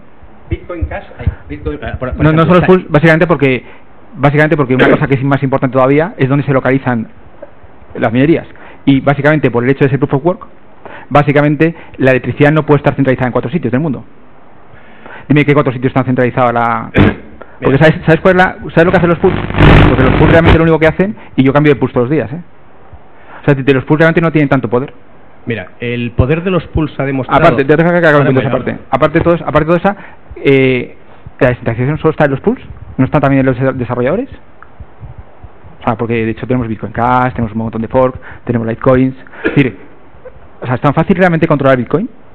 Si fuera tan fácil realmente, lo habíamos controlado ya en 2 segundos. De hecho, habría sido hackeado ya, son 150 vídeos. Es que no es cierto que sea, no es cierto, ni lo va a conseguir nadie. Porque realmente, primero, número uno, hay varios puntos de descentralización. Primero, porque los desarrolladores están descentralizados. Hay un Bitcoin Core, pero ya ha venido el que supuestamente es Satoshi Nakamoto, que no sabemos, y tampoco lo podría controlar. Pero aparte, los pools en concreto ahí lo único que hacen es de alguna manera aglutinar, como si dijéramos, el voto de minerías que deciden asignar a un pool u a otro su esfuerzo de transacción. Ahora mismo realmente está diseñado por todo el mundo. O sea, por todo el mundo realmente ahora mismo la electricidad se genera en un montón de sitios. Es verdad que China tiene en una parte concentrada bastante electricidad, pero no es verdad que tenga toda, porque realmente al final, si se concentrara toda la electricidad solo en un sitio, ese sitio tendría la electricidad más cara del mundo. O sea, no es posible. O sea, está diseminado por todo el mundo. O sea, que realmente no hay realmente esa centralización como se opina en la parte de minado. Con lo cual, no va a pasar. No va a pasar. O sea, esos 4 pools no se van a poner de acuerdo. Y si alguien se pusiera de acuerdo en alguno de ellos, es que la gente enseguida mandaría otros pools. Dime algún caso en el que los pools se hayan puesto de acuerdo en 10 años. Bitcoin Cash. Cuéntame. Bitcoin Cash, mayo, ¿vale? Es decir, es muy reciente. Bitcoin Cash es un fork de Bitcoin, ¿vale? Ya lo sabéis, pero utiliza básicamente la misma tecnología, Proof of Work, etcétera, ¿vale? Pero claro, tiene una desgracia. La red es menor. La seguridad de las redes de Proof of Work depende del tamaño de la red.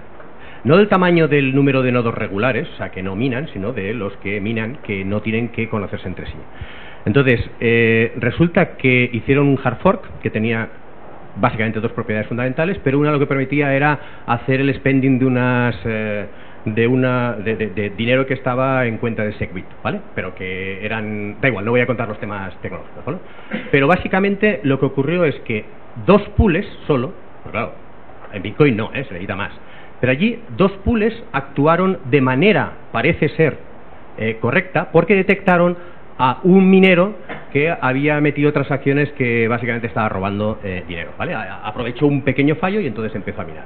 Entonces, 2 pools que, evidentemente, la potencia de cálculo no es suya, la potencia de cálculo era de un montón de gente, pero que esa gente confía en... Porque al final lo que hace la gente, los pools, ¿sabéis cómo funcionan? Es como, por ejemplo, el SETI, ¿vale?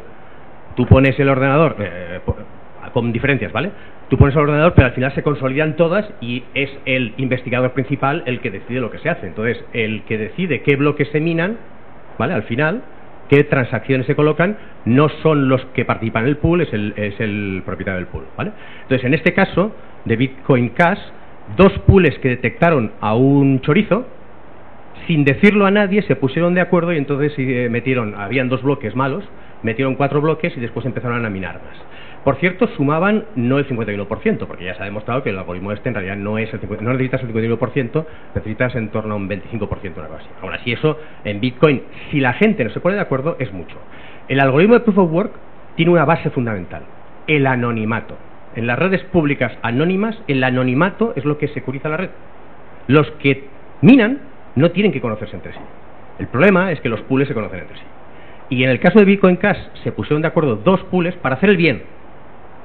¿Por qué? Porque no les interesa que se vaya la moneda al carajo. Ese es el interés. Si Bitcoin no se han puesto de acuerdo los 4 pools que controlan el 60 o 70% ahora mismo, es porque no les interesa.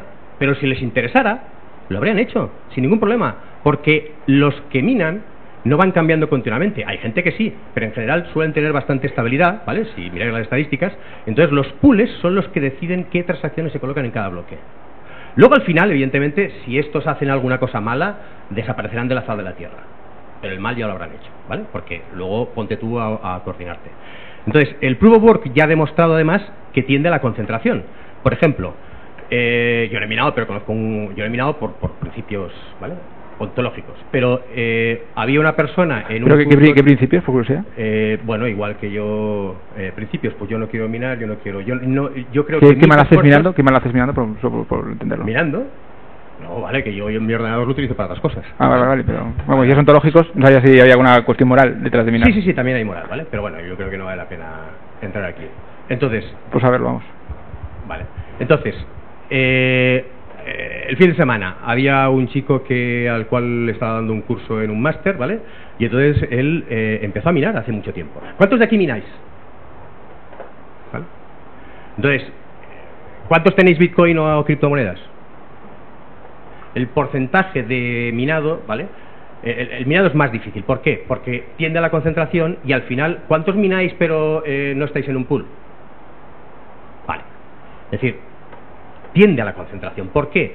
Porque cada vez el problema es mayor, ¿vale? Este chico tiende a la concentración minando... el pool, no la electricidad. O sea, que es no, imposible. La electricidad. El argumento de la electricidad puede ser justificable o no. No, es así. O sea, no puede haber un sitio donde se mine toda la electricidad. Básicamente porque va buscando electricidad más barata. Por eso. El mayor problema es la seguridad de la red, que depende del anonimato entre los que deciden qué transacciones se meten en los bloques. Sí, sí. Y que a día de hoy, en 10 años, ha sido lo que a día de hoy, la estadística dice, salvo redes menores como Bitcoin Cash y otras, ha sido la única que en 10 años, gestionando 260 billones, ha sido inhackeable. Exacto. ¿Por qué? Porque el tamaño es grande. Pese a que es facilísimo.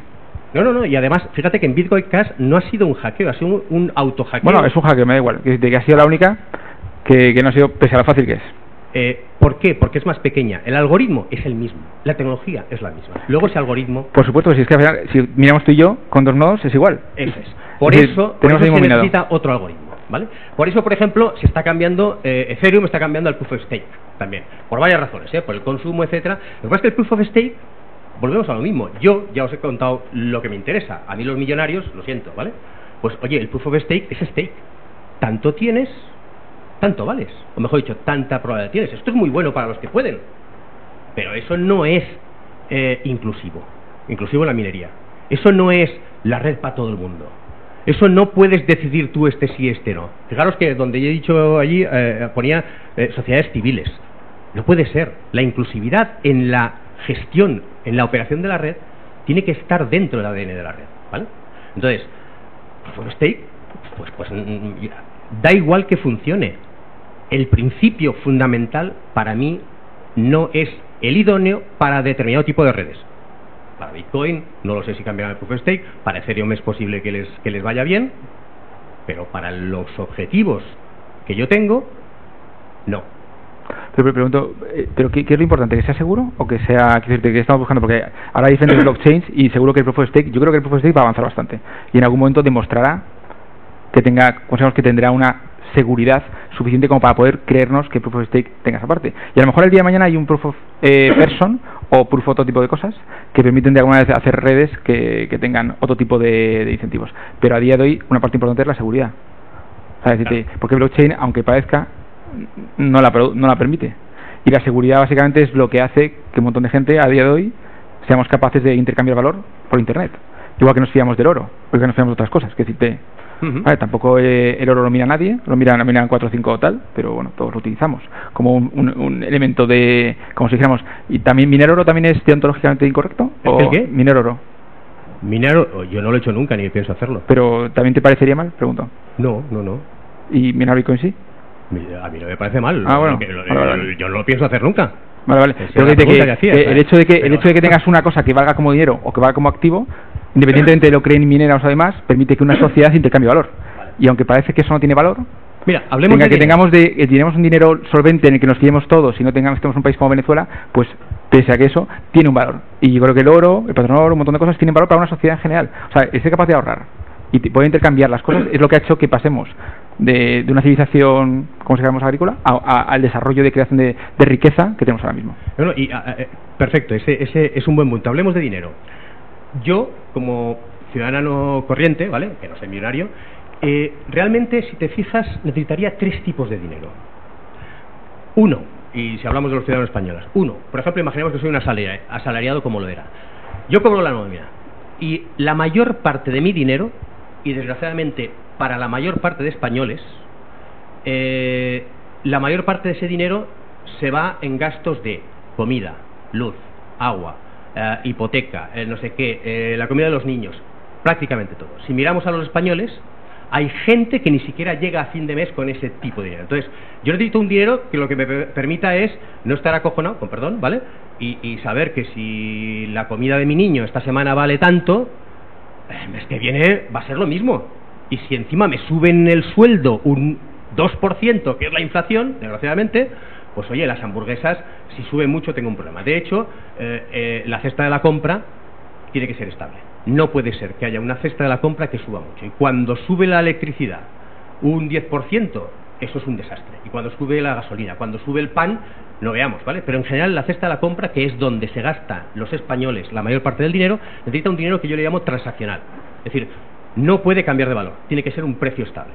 Después, hay una parte de dinero, por ejemplo un 10% a ser posible, porque claro, los pobres, ya dile a un mileurista que ahorre un 10%. Que deje de dar de comer a sus niños, ¿vale? En España, estoy hablando de España, en principio. Luego hay una parte de dinero que se requiere un ahorro.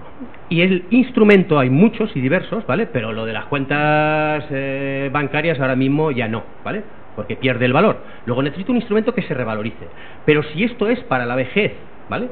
Dado que el plan de pensiones de la Seguridad Social igual no acaba de funcionar, necesito un instrumento de bajo riesgo, ¿vale?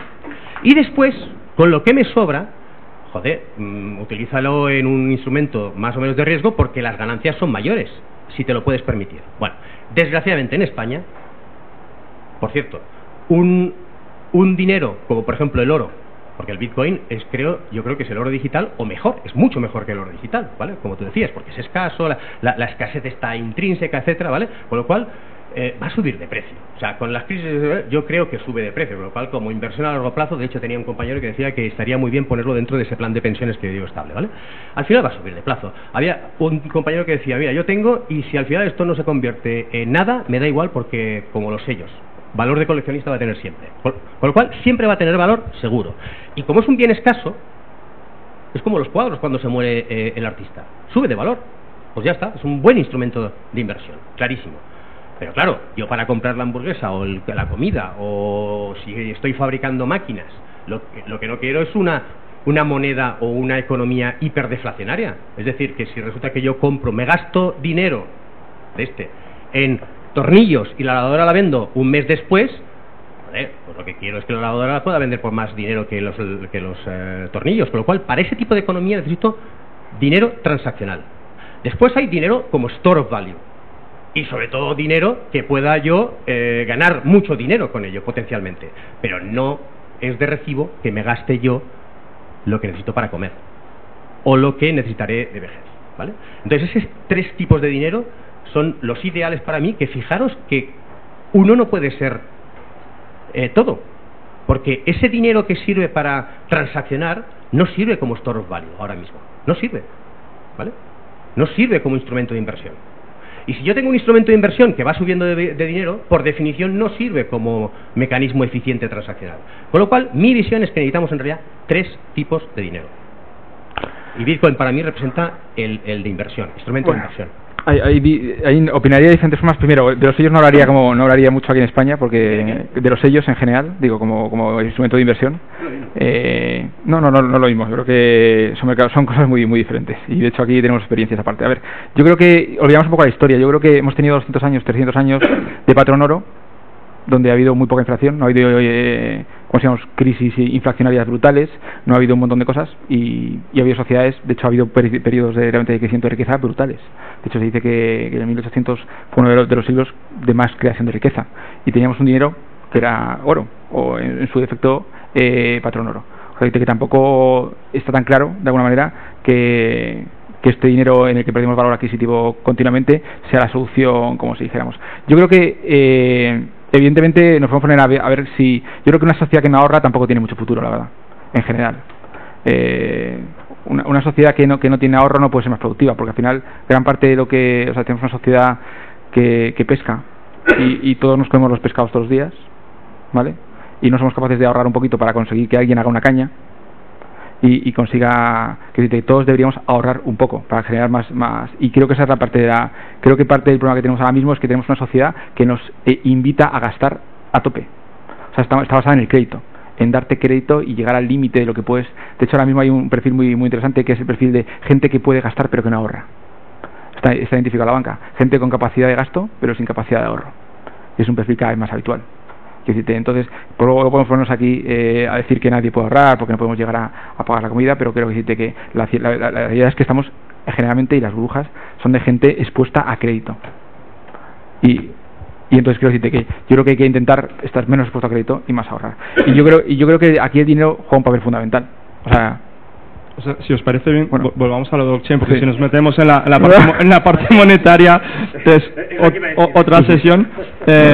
Pero, o sea, otro de los temas que yo por lo menos he observado muchísimo es que algunas de las personas que defienden los argumentos de blockchain y DLT es lo mismo, pues dicen, no, es que Stornetta Haber ya inventaron la blockchain en los años 90, ¿no? no sé, o sea, estoy seguro que tú lo has escuchado también, otros personajes de los años 90 que inventaron blockchain, ¿no? O sea, yo personalmente desde Blockchain España defendemos de que blockchain realmente, o sea, una blockchain en producción, realmente el primero que resuelve el problema del doble gasto es Satoshi Nakamoto cuando lanza Bitcoin, ¿no? Pero yo creo, pero volviendo un poco al argumento de antes, es de que si tenemos del año 2014 el argumento de que nos gusta blockchain pero sin Bitcoin y por eso nos inventamos esto de las DLTs, desde mi punto de vista realmente esto no es comparable, porque tú no puedes decir cojo mi coche, le quito las ruedas y lo sigo llamando coche, porque no es un coche. O sea, porque lo que hace la totalidad de la primera blockchain, que es la de Bitcoin, es el conjunto. La blockchain simplemente es una estructura de datos. Lo que pasa es que en la sociedad estamos utilizando el concepto de blockchain para denominar el todo, no nos estamos refiriendo a la estructura de datos. Y este es un tema que, quizás empezando por ti, después pasamos a Jesús, que habla un poco más, a ver si lo podéis aclarar un poco y iluminar un poco ese tema. O sea, yo creo que tal y como entendemos la innovación, todo es incremental. O sea, no hay nada, es decir, es como, o sea, pensar que nadie construye sobre lo demás no es real. O sea, todos construimos siempre sobre tecnología anterior. Pero es verdad que hay saltos en la tecnología que son lo que configuran realmente cambios de paradigma, que son cuando se utilizan 4 o 5 tecnologías que se hayan utilizado. Evidentemente, para llegar a Internet se había utilizado previamente como se llaman microchips y un montón de cosas. Entonces yo creo que realmente, o sea, aunque pueda haber criptografía, pueda haber diferentes elementos, la primera vez que realmente hacemos un uso conjunto de lo que es eso es Bitcoin. Bitcoin realmente es donde nos expone realmente lo que es la descentralización, lo que es un protocolo realmente, como si dijéramos, autónomo, con un grado de descentralización brutal y nos da una seguridad brutal por todo el tema de cómo se genera el proof of work. Entonces yo creo que todo eso es lo que nos hace ver la potencia que tiene todas estas tecnologías juntas, y que luego no solo el dinero puede ser una forma, sino que replicando ese tipo de tecnologías abiertas se pueden hacer más cosas, ¿vale? Y yo creo que eso es un punto radical. O sea, yo creo que aquí Bitcoin realmente, pese a que se apoya en muchas cosas como todo el mundo nos apoyamos, marca una antes y un después en utilizar estas 4 tecnologías. A ver, yo opino lo mismo que has dicho tú. Luego vienen las diferencias. O sea, el Bitcoin fue el que dio la patada en el culo a un montón de empresas. Primero los bancos porque se sentían atacados, pero es el que juntó las piececitas. Porque claro, los que dicen que el Bitcoin se inventó ya hace tiempo, pues claro, pues eso es para intentar minimizar los méritos del Bitcoin, que es brutal lo que hizo. Nadie había hecho hasta ese momento una cosa así en un entorno además tan hostil, ¿vale? Porque todas las piezas tenían que estar uniditas. Si le fallaba una, le fallaba todo, ¿vale? Entonces, por eso el blockchain se asocia con eso, ¿vale? Y la palabra DLT, que me enrollo mucho en la exposición anterior, se inventó eso para intentar blanquear un poquito, porque blockchain y Bitcoin estaban muy asociados, y cuando la gente hablaba, pues cuando empezamos a contar determinadas cosas a determinadas autoridades, a pesar de que no queríamos hacer nada con criptomonedas, nos preguntaron del gobierno español que qué hacíamos haciendo criptomonedas, ¿vale? Pues dijimos que no queríamos hacer nada. Pero como estáis hablando de blockchain, entonces hubo gente que para blanquearse, utilizando la tecnología que provenía del Bitcoin, ¿vale?, para hacer otras cosas, para su propio beneficio, ¿vale?, a nivel empresarial. Entonces empezó a decir, mira, es como el blockchain pero en una DLT, ¿vale? Y una DLT es un Distributed Ledger Technology, que entonces es un término mucho más contable, más no sé cuántos, más aséptico, ¿vale? Lo que pasa es que las cosas en este mundo no son tan sencillas, porque luego empiezan a aparecer individuos como IOTA, que dice, la infraestructura, o sea, el mecanismo de almacenamiento de blockchain no me sirve para este caso de uso. Y estos también tienen esa filosofía de es abierto no sé cuántos, pero ya no es un blockchain. De hecho, se cabrean cuando dices blockchain, pero estamos ahora en INATBA, ¿vale?, y en Leipzig, y entonces resulta que INATBA ha reunido a un montón de gente. La presidenta es Julie Maupin de IOTA, y claro, ahí aparece la palabra blockchain, incluso para referirse a IOTA, y se cabrea mucho, pero al final ella misma ha aceptado que se denomine como Bambas blockchain, ¿vale? A pesar de que se cabrea, porque ella dice que ella no es blockchain, o sea, ella intenta separarse de blockchain, pero no para blanquearse, sino para decir que lo mío es mejor, ¿vale? Entonces aparece esa gente que no con el mismo objetivo que los DLTs originales, que eran, pues eso, los bancos y otras empresas, para decir, mira, reguladores, yo no tengo nada que ver con criptomonedas, ¿vale? Entonces está todo mezclado. DLTs, Pues ahora hay gente que con toda la buena intención del mundo dice que yo no soy un blockchain, soy un DLT porque soy mejor. Bueno, vale, eso todavía lo tendrán que demostrar, porque desde luego si yo tuviera que elegir entre IOTA, o sea, en cuanto a mecanismo de seguridad y de abierto, yo sigo prefiriendo Bitcoin que no IOTA, ¿vale? De momento, porque IOTA es centralizado, clarísimo, ¿vale? Lo que sí que digo es, blockchain para mí es la filosofía, es el ecosistema. Y lo que estoy diciendo es que esa filosofía se puede implementar a pesar del permisionado, con una red pública permisionada, que de estas todavía no existen, pero van a existir, y que tiene que mantener la filosofía, y que lo que hay que hacer es cortarle el cable al puñetero teléfono y hacerlo mejor. Y eso es lo que estamos haciendo, pero manteniendo la filosofía fundamental del ecosistema, el algoritmo de consenso. Vale, el Proof of Work ya consiguió el objetivo, pero hay posibilidades de hacerlo mejor, más eficiente, con menos consumo de energía, más descentralizado, más seguro, más inclusivo y que sirva para la economía digital productiva. Otro tema que quería... ¿O quieres comentar algo más? No, yo lo único que decía que la gente que hace, o sea, DLTs está solucionando problemas que podría solucionar con bases de datos mucho más eficientes. Es decir, yo creo que a veces aquí también hay un puntito de moda. Si quieres te explico por qué. Es que la gente que no está no entiende el problema. Yo te lo digo, o sea, ya te digo que no creo que eso sea muy útil para la sociedad, pero el problema es muy grave, porque entre 10 bancos no se ponen de acuerdo en quién opera la base de datos. O sea, es que, ¿dónde pones la base? Sí, pero si vas a tener una cosa como Mastercard es muy eficiente. Tiene o sea, pero bueno, ya ha servido. Claro, pero que intentar hacer un BME, un Mastercard, o sea, un consorcio de ese tipo y utilizando blockchain... Tiene todo el sentido del mundo. Pero claro, a día de hoy los consorcios funcionan mucho, son más eficientes cuando son centralizados. Es decir, que, sí, pero si vas a hacer lo hay mismo, cosas que no se pueden centralizar. O sea, hay cosas que no puedes. Por ejemplo, el comercio internacional, por poner un caso, que eso, o sea, Maersk, no sé cuántos, que es una cosa absolutamente centralizada. Pero da igual, el problema es quién opera la base de datos. Y en muchos casos, la gente, o sea, tú montas un consorcio de 15 bancos en Europa para hacer una cosa que, por cierto, el WeTrade es un consorcio privado que da un servicio muy bueno a las pymes europeas, porque hasta ahora era imposible dar ese servicio de manera más barata. Tecnológicamente, yo siempre les digo lo mismo, ¿vale? Y es así.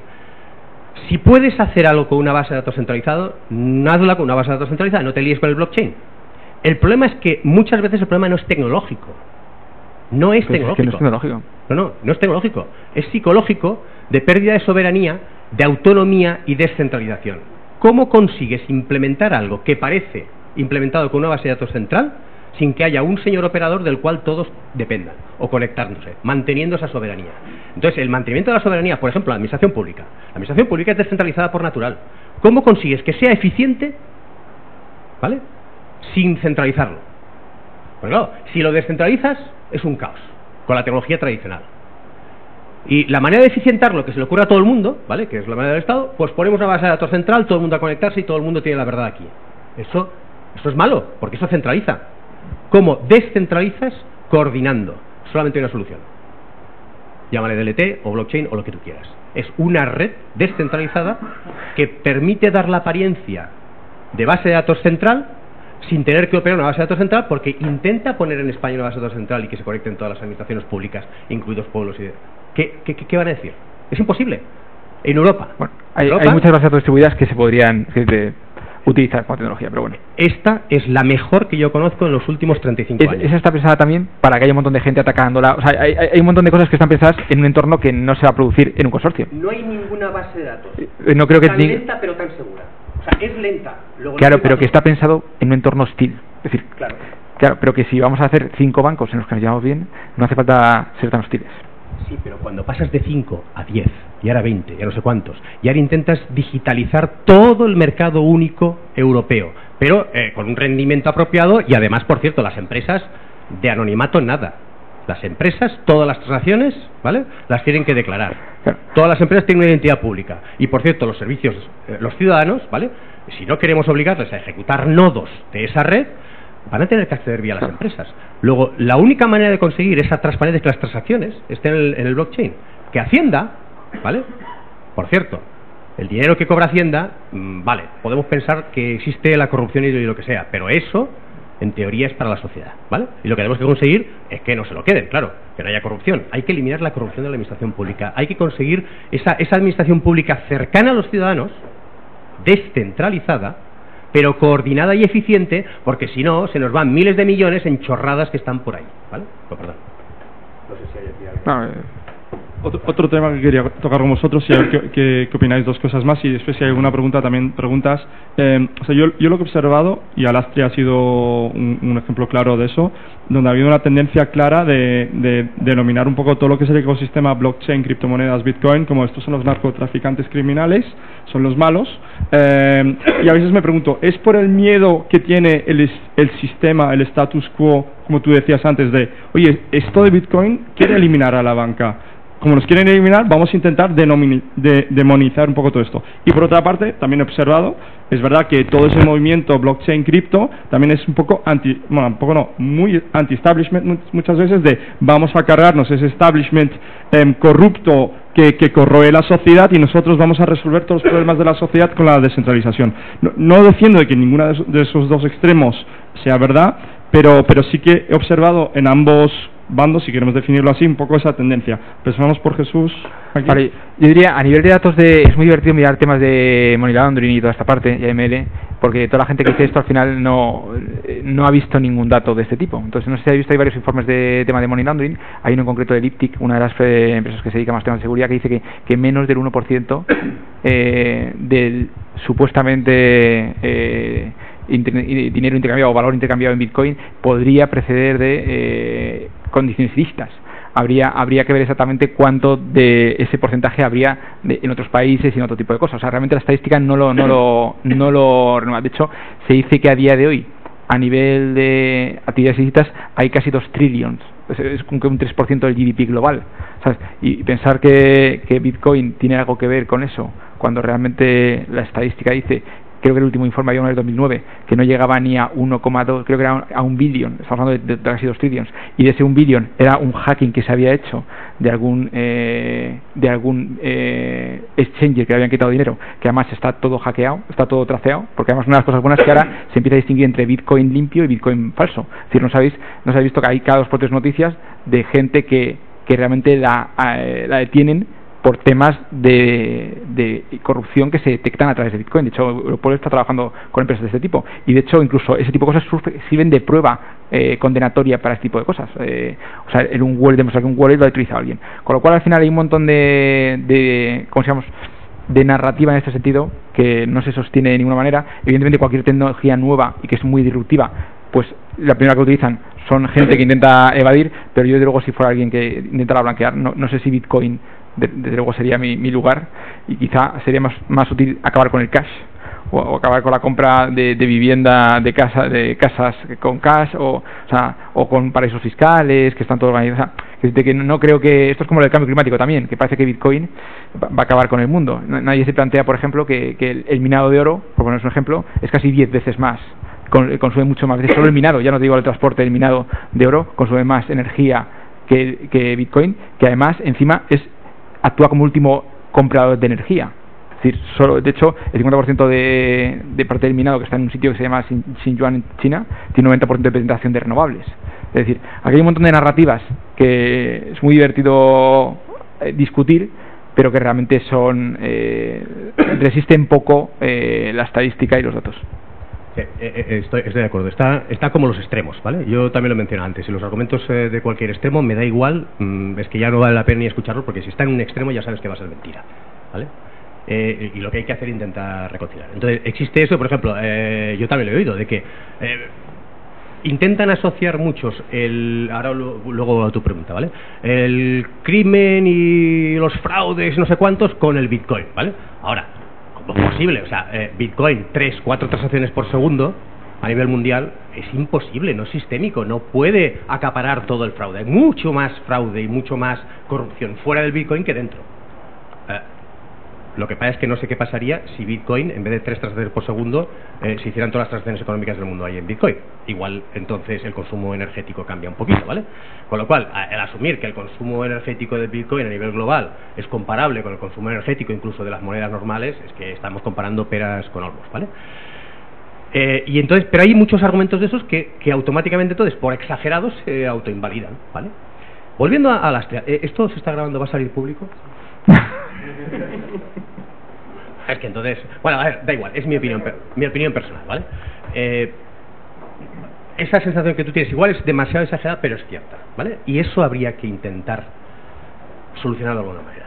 Lo que sí que es cierto es que en Alastria, claro, comienza el bicho y ¿quién tiene músculo de inversión? Pues las empresas grandes, porque requiere empezar a poner cosas.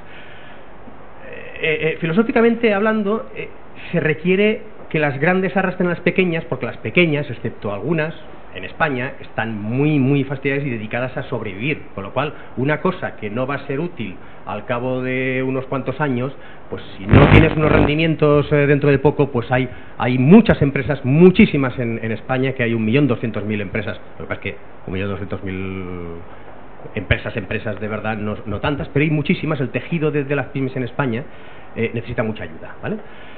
Y es difícil incluirlas porque no tienen el músculo ni la potencia monetaria para hacer eso. Y en cambio, sí otras, y esas hay que evitar que acaparen el discurso.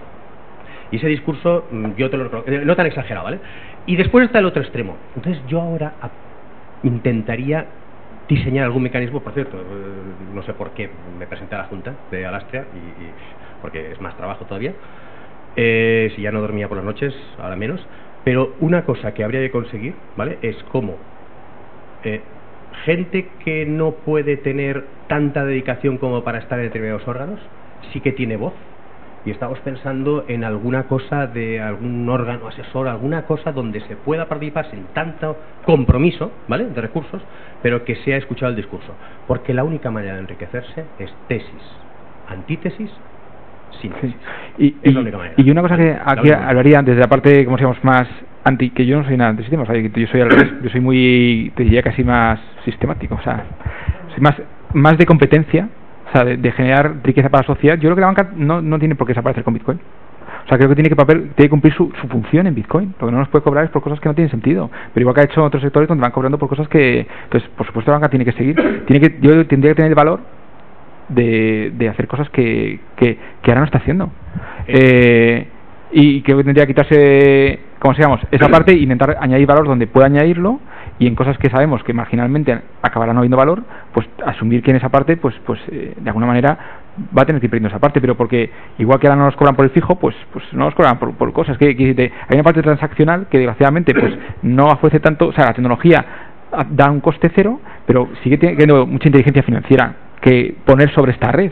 Es decir, a lo mejor ahora la banca puede dar crédito sobre esta red de Bitcoin a todo el mundo, es decir, que y seleccionar aquí qué proyectos invierte. O sea, yo no creo que la banca tenga que desaparecer. Yo lo único que tengo que hacer es asumir que yo creo que esto le puede venir bien, ¿sabes cómo te digo? Asumir que no puede tener un monopolio en cosas que a lo mejor antes no tenía, pero yo creo que aquí, de hecho, yo creo que va a haber banca de nueva generación y le va a haber que se va a sumar a este carro. O sea, yo creo que sigue cumpliendo la función que va a ser importante. Sí. No, la custodia, por ejemplo, la custodia de activos digitales. Claro, ¿Por qué no podría hacer custodiar Bitcoins? No lo puede ahora porque no le dejan. Pero bueno, no le dejan. A Coinbase sí le deja. Y a Bitcoin, o sea, ¿quién no le deja? Porque hay empresas que supuestamente están haciendo custodia de activos digitales y yo no la veo en la cárcel. Quiero decirte, y yo no veo que estén haciendo actividades ilegales. De momento, a día de hoy. Otra cosa es que haya sectores que no quieran hacerlo. Yo te puedo asegurar que hay cosas que yo quería hacer cuando estaba en el Banco Santander como director de tecnología ya en el 2010, ¿vale?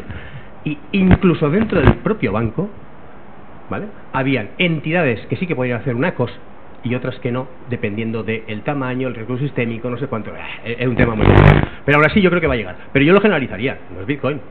Criptomonedas, sí. Todo. Yo digo Bitcoin, pero hablo de criptomoneda en general, como incluyendo el criptoeuro.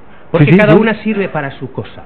Por cierto, ya sabéis que hay una entidad que tiene licencia del Banco de España, ya, para emitir dinero en el blockchain, que básicamente es una representación de dinero, o sea, es una entidad de dinero electrónico tradicional que de momento lo están haciendo de manera más o menos segura.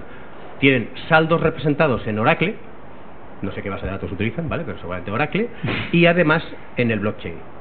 Y ya existe un RC 2020 que es e-money, con lo cual se supone que cumple con toda la regulación, pero son euros. Eso no es un instrumento de inversión. Ahí, si queréis rendimientos elevados, olvidaros. es otro tipo de criptomoneda. Pero por eso, las criptomonedas, ojo, que yo veo esas tres, que pueden tener características diferentes, ¿vale? O igual dos solamente, ¿vale? Pero una tiene unas características que dices, ¿para qué quiero yo esa criptomoneda? Solo para pagar, para hacer millones de pagos en la Unión Europea, sin que tenga que estar pensando si va a cambiar de valor o no. Y otras que son instrumentos de almacenaje de valor, ¿vale? Y ese es el futuro que yo veo. Y el papel debería desaparecer, lo que pasa es que el papel desgraciadamente cumple una función. Suecia, por ejemplo, ya no se puede pagar en muchos sitios, ¿vale? Que aquí hay otra discusión también como sociedad, y es si queremos que todos nuestros pagos sean públicos. Porque también, ahora a veces hablamos de que todo esto es anónimo y tal, y no sé cuántos, y yo creo que la parte de anonimidad también tiene un punto. O sea, que queremos que todas nuestras transacciones, todo el mundo sepa, esté totalmente públicamente, que yo sepa que compre, por ejemplo, antidepresivos. O sea, ¿eso debe ser público? No. Tiene que haber el anonimato, la privacidad es fundamental en una sociedad avanzada. Sí, pero estamos diciendo como que el anonimato de Bitcoin, y que hay un punto donde... No, donde hay que el anonimato y privacidad, ¿eh? Sí, pero bueno. No, o sea que... Sí. No sé si hay alguna pregunta de alguien que diga, oye, quiero preguntar esto ya. Igual estamos monitorizando. Si no, en el descanso ahora va a haber, descanso. Ahora después del pequeño debate hay unas pizzas aquí donde vais a poder preguntarle a los dos Jesuses. Última pregunta, si no, ¿qué hago yo? Reflexiones breves empieza tú si quieres, sobre Libra y el impacto que va a tener en el ecosistema breve sí, sobre el ecosistema blockchain y también sobre lo que es el tejido empresarial global financiero. A ver, Libra al final en temas de, o sea, como blockchain pública me genera dudas en cuanto a la neutralidad, por ejemplo, me genera muchas dudas, pero habiendo generado esas dudas también creo que tiene un potencial muy potente, que es básicamente conseguir que mucha gente que no tenía acceso a una cuenta o a una forma de recibir pagos y enviarlos tenga esa capacidad. Entonces yo creo que a veces podemos ser muy teóricos en la parte de descentralización, de neutralidad y toda esa parte, y creo que en el fondo ese problema aparecerá, tenemos que resolverlo probablemente después, y yo creo que ahí por eso Bitcoin no va.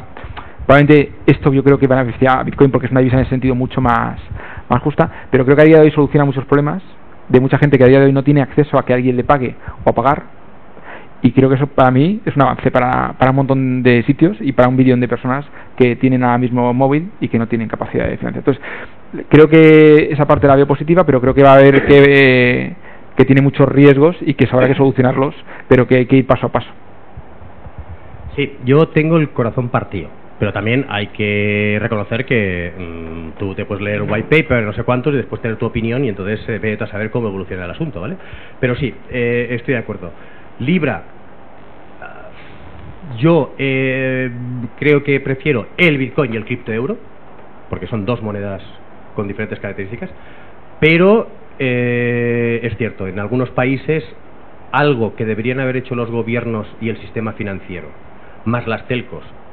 Cojamos, por ejemplo, M-Pesa en Sudáfrica, ¿vale? Pues aquello fue una brutalidad, ¿vale? Una adopción, ¿eh? ¿Qué? Kenia era. Perdón, en Kenia. En Kenia, ¿vale? La inclusividad financiera es algo que se tiene que hacer. Y es posible que Facebook, con su Libra, consiga la inclusión en aquellos países. En Europa yo creo que no va a tener mucho recorrido porque eso descojona la política monetaria de los países y no lo va a permitir. Más que como protección, ¿vale? Si pensamos en la protección de los ciudadanos, yo, pensando en la protección de los ciudadanos, lo prohibía directamente en Europa, ¿vale? Ahora, va a ser muy útil en países donde realmente los gobiernos y el sistema financiero no ha hecho su labor. Y eso no quiere decir que en Europa se haya hecho. Quiere decir que yo no la veo necesaria en Europa. De hecho, yo viajo a Bruselas la semana que viene, pago con la tarjeta de crédito en un taxi y en 3 segundos ya tengo el SMS del Banco Santander. O sea, yo, a nivel de pagos por cierto, tampoco tengo un problema de pagos entre personas, ¿vale? Ya entrando en temas, porque pagos entre personas, yo no recuerdo cuándo fue la última vez que le pagué a una persona. Yo normalmente pago a empresas y ahí el tema es totalmente diferente, porque las empresas tienen que declarar, ¿vale? Entonces Facebook va a conseguir inclusión financiera, pero en esos países, también lo dije, es mucho más importante hacer que ganen más dinero que no que se puedan gastar el dinero de manera más eficiente. O sea, se requiere incrementar el nivel de vida. Esos países tienen problemas mucho más importantes que no el pagar, ¿vale? El pagar es importante, pero es mucho más importante el poder tener dinero con el que pagar. Y en esos países donde Libra puede ser útil, los problemas fundamentales de la economía son otros. Y ahí es donde habría que poner el foco. Por eso, Libra puede ser útil, pero realmente hay que centrarse en los problemas más importantes, ¿vale? Y yo creo que viene a ir a por un reto importante de las cripto, que es la usabilidad. Que viene a resolver un problema que a día de hoy es, por lo geek, o sea, tecnológico que es un problema muy grave, que es a día de hoy hay que ser un experto, como había Internet en el 2001, para meter una página web que hay que saber HTML. Entonces yo creo que Libra también puede ayudar en esa parte de esa experiencia de usabilidad. Sí, pero fíjate que ¿cómo lo va a hacer? Pues no haciéndolo descentralizado, con custodios. Es que el mundo es así. Vale, pues nada, muchísimas gracias. Os animo a todos ahora a tomaros algo con Jesús y Jesús. Hay unas pizzas ahí, hay Coca-Cola ahí. Muchas gracias a todos y por favor un pequeño aplauso para los dos.